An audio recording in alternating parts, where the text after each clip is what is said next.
अस्सलामुअलैकुम dear students, hope you are all fine.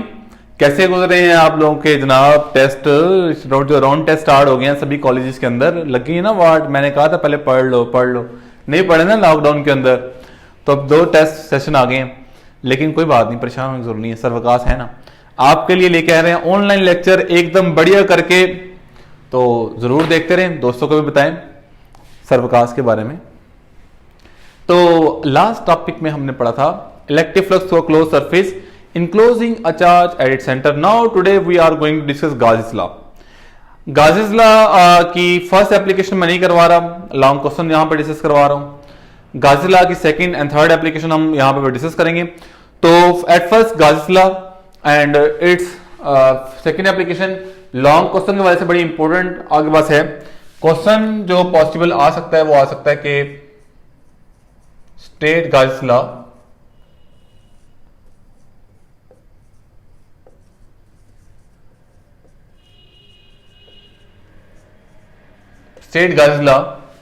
And calculate या calculate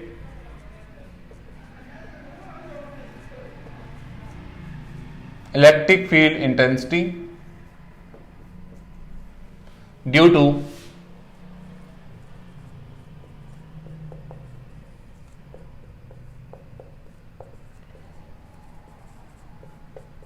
infinite sheet of charge.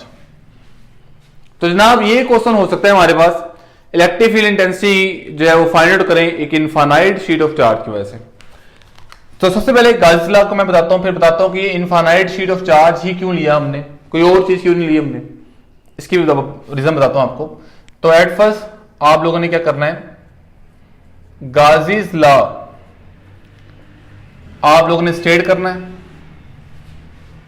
Gauss law की statement क्या है, अब आप लोग खुद रखना बुक में कि क्या है। सिंपल 2 लाइनों में है, the total flux through a closed surface is equal to 1 by epsilon naught times to a total charge enclosed in the surface।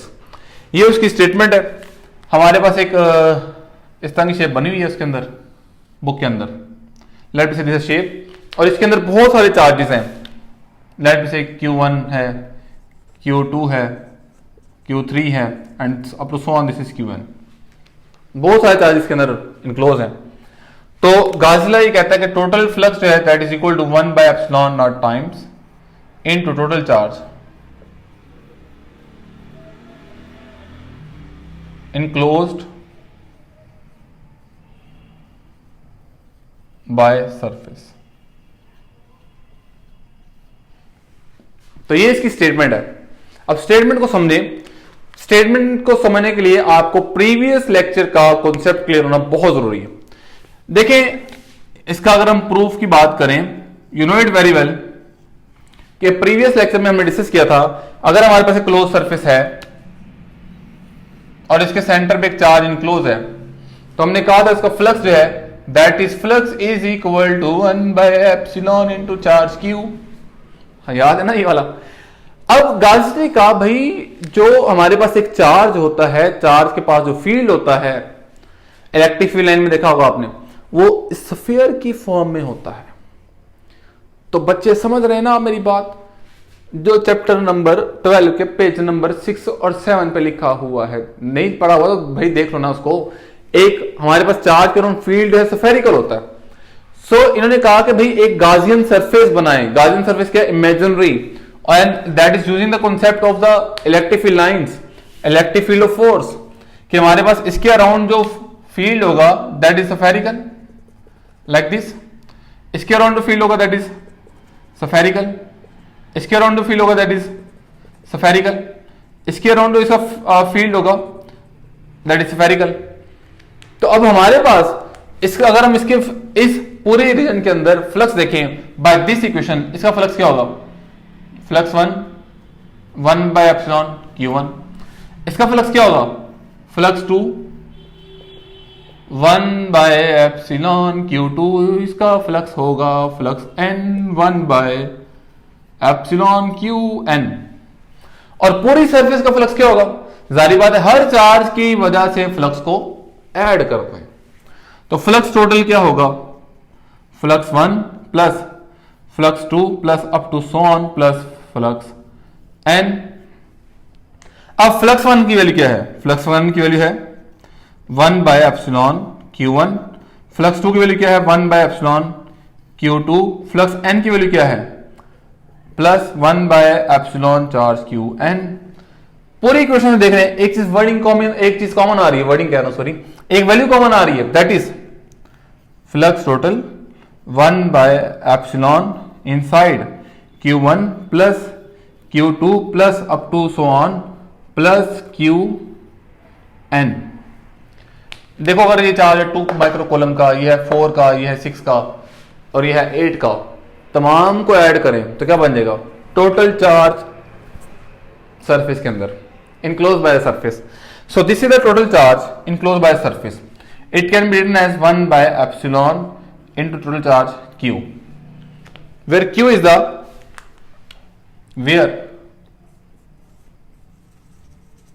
q is equal to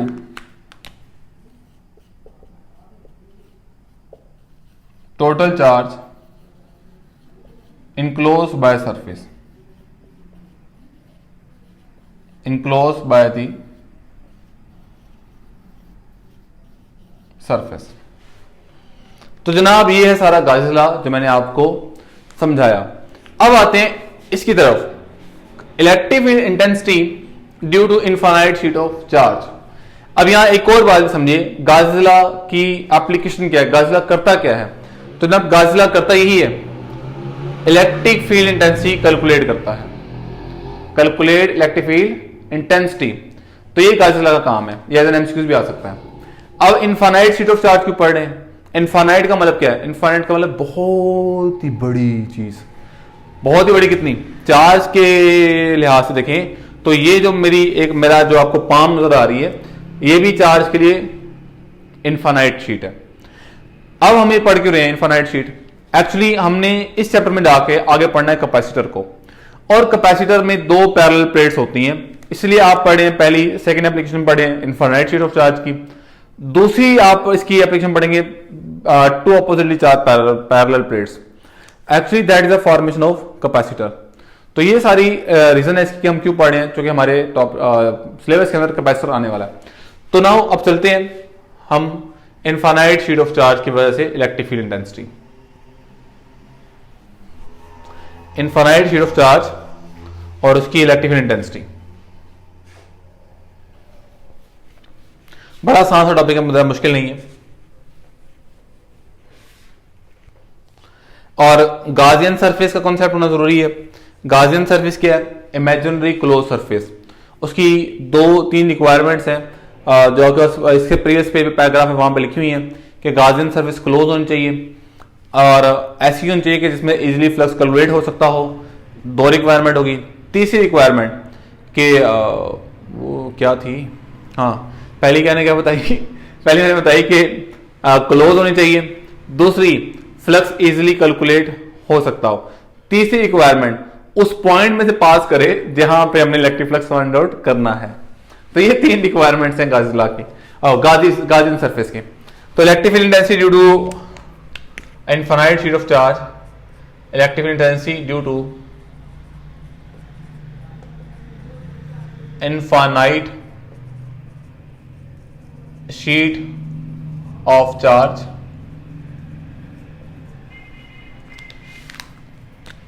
late be consider, पहले लिखते हैं कितनी होती है, इतनी होती है E is equal to sigma by 2 epsilon R unit vector. Epsilon तो मतलब मीडियम की प्रॉपर्टी है, बट इस सिग्मा वो भी मैं डिस्कस करता हूं। डेरिवेशन में आ जाए, डेरिवेशन के अंदर जनाब है हमारे पास कि हम पहले एक इनफाइनाइट शीट ऑफ चार्ज लेते हैं,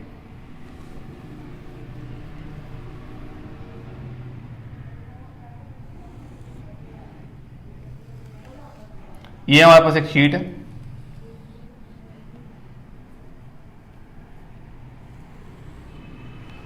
जिसके ऊपर बहुत सारे चार्जेस डिस्ट्रीब्यूट है लाइक दिस।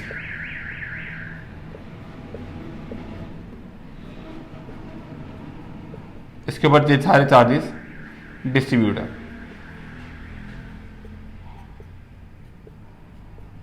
Like this. एक शीट है, हमने एक पॉइंट P यहां पे है, पॉइंट P, इस शीट की वजह से हमने इस पॉइंट P के ऊपर इलेक्ट्रिक फील्ड इंटेंसिटी को कैलकुलेट करना है। सो हम यहां पे एक गाउसियन सरफेस पोज करेंगे। गाउसियन सरफेस से पहले हमें यह मालूम करना है कि इसके ऊपर चार्ज है कितना।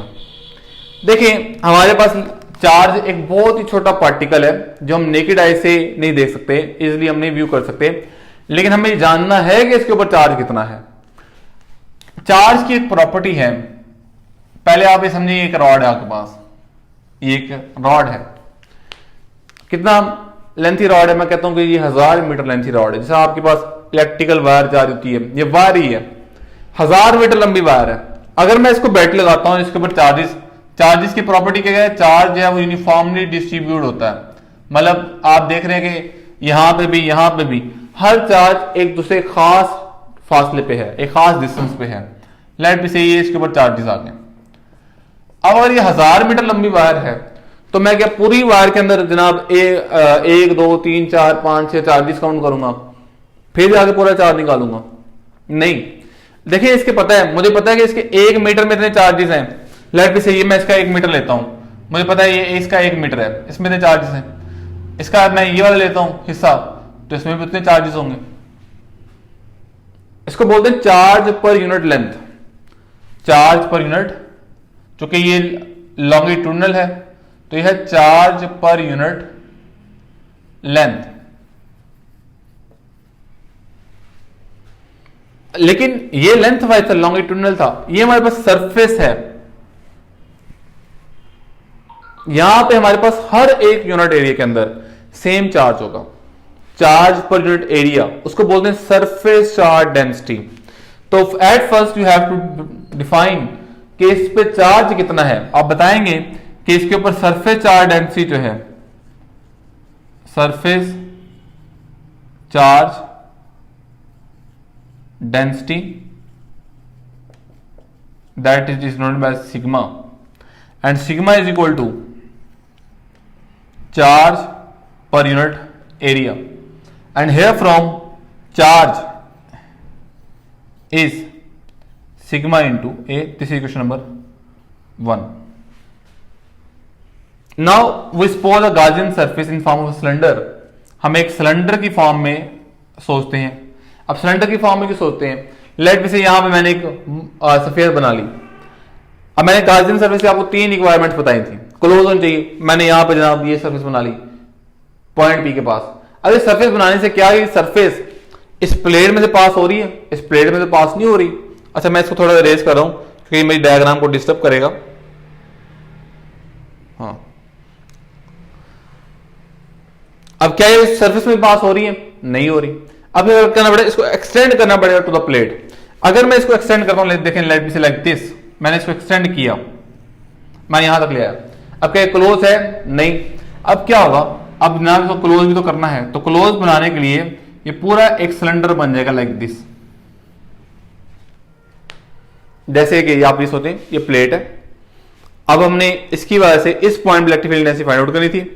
मैंने ये सरफेस सपोज की, ये वाली surface in form of cylinder, ये इसकी ये साइड, ये फेस एक साइड है, ये दूसरी साइड है, और एक है कर्व्ड जो पूरी है, ये सारी कर्व वाली, ठीक है। तो यहां पे हमारे पास इस साइड का, इस फेस का एरिया जो है जारी बात है इस तरफ होगा, एरिया इस फेस का एरिया उस साइड पे होगा,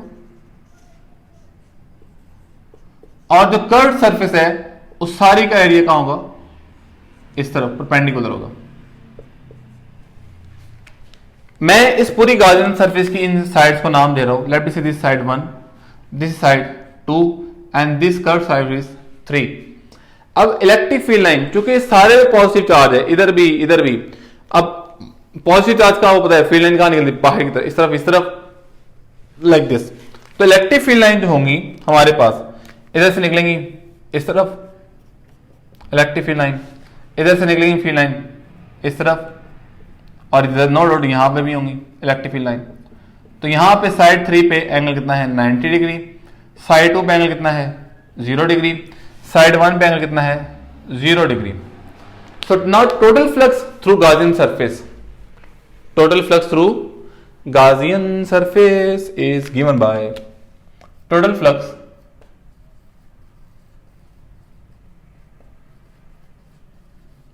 through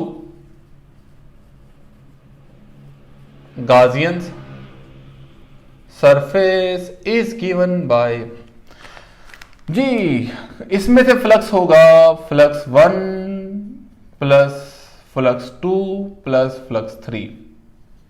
simply definition flux EA cos 0 degree plus EA cos 0 degree, third पे EA cos 90, and you know it very well that at cos 0 degree it gives the answer of 1 and at cos 90 degree it gives the answer of 0, so it will become 0 and this will become EA cos in 0 degree into 1, so यहाँ बन जाएगा EA into 1 plus EA into 1 plus EA into 0, 0 कर देगा अभी इसको सारा 0, flux T total flux कितना आ गया 2EA।